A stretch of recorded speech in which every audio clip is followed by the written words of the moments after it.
If you're after building a do-it-yourself wind turbine, I would highly recommend buying something like this. It's made by a German Turkish company. It cost me a few £100, but it is a dedicated PMA, permanent magnet alternator. I bought one of these. It's a really nice unit. I'll show it around. It's at the back. You've got three-phase wires hidden away in there.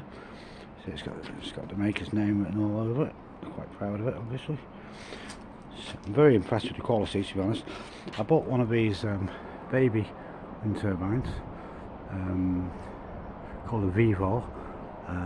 Got to bear in mind, these are only 120 bucks. I mean, it's not a lot of money to pay. Build quality, great. It doesn't start up in 6.6 mile an hour winds. It starts up in about 15 mile an hour winds. It's been up several days, but I've had really poor winds from the east. Part of the problem being they're very lazy charge controllers. Obviously they're made to a cost. I would recommend replacing these with $4.50 for 10 Scotty diodes. These are very low loss, they lose only 0.3 volts per unit against the 1.4 volts each that the 3 or 4 in that use. Using these instead of this, just put one to each phase. You know, the white ring signifies the output that goes straight to your battery, and also you can buy a bit more expensive. You can buy excellent 3-phase regulators. If you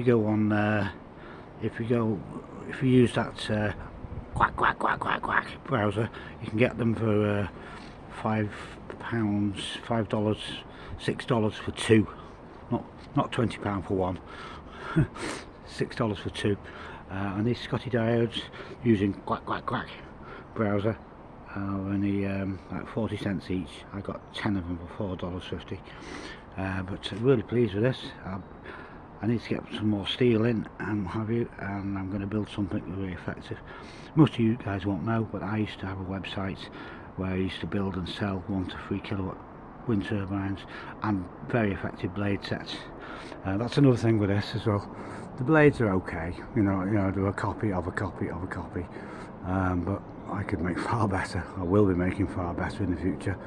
So a few ways to improve your Vivo 120 bucks wind turbine.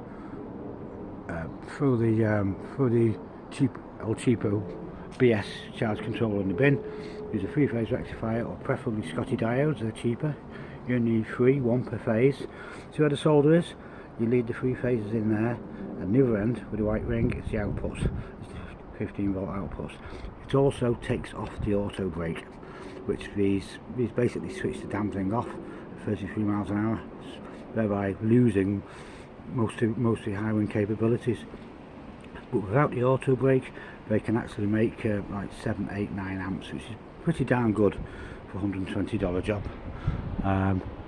But these PMGs are like £300 upwards even for a small one, and some of them you've got to be very careful. That's the model number. You've got to be very careful you buy, because some of them are only suitable for very high RPM. This one isn't. This makes 700, 800 watts at 500 revs, which you might struggle to get to 500 revs, but you're certainly going to make a lot more. You know, one of these 1,000, 2,000 revs things. I'm going to try and put some videos on regarding my experiments recently with Lucas, Bosch and Denso car alternators. Keep watching. I've actually shown you the signal on scope, and I've learnt a lot and I'm having quite a lot of success, because car alternators are usually garbage for hydro or wind power, especially wind power, due to the fact they need a field and we need high RPM. But I've been doing lots of experiments and I've been having really encouraging results, which I might be able to show you on video. Depends, you know, I have to take this channel down again. I've been a target of online hatred for about 5 years now. It's terrible. You wouldn't believe the nonsense they come out with regarding me, and you know, my character is absolute nonsense, of course, absolutely yes, but you know, that doesn't stop the woke mob throwing it around, does it? So if you want to boost the output on your small Oriental made wind turbine, I strongly suggest you take this lazy charge control out of the circuits. All it does is soak up energy, and all this thing about low rated voltage, low wind speed boosts, it's just salesmanship basically.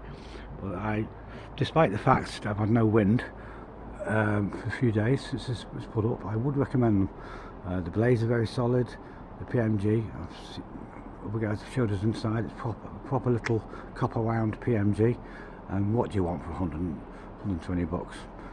Obviously a lot of people think they're good value because it's completely sold out. I got one of the last ones in Europe. Have a good one, guys. All the best. Have a good day, and all the best from my homeland. Bye bye.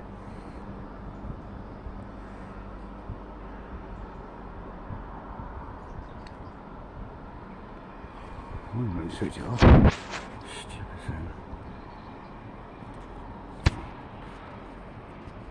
So I'll get interfered with all the time by Google.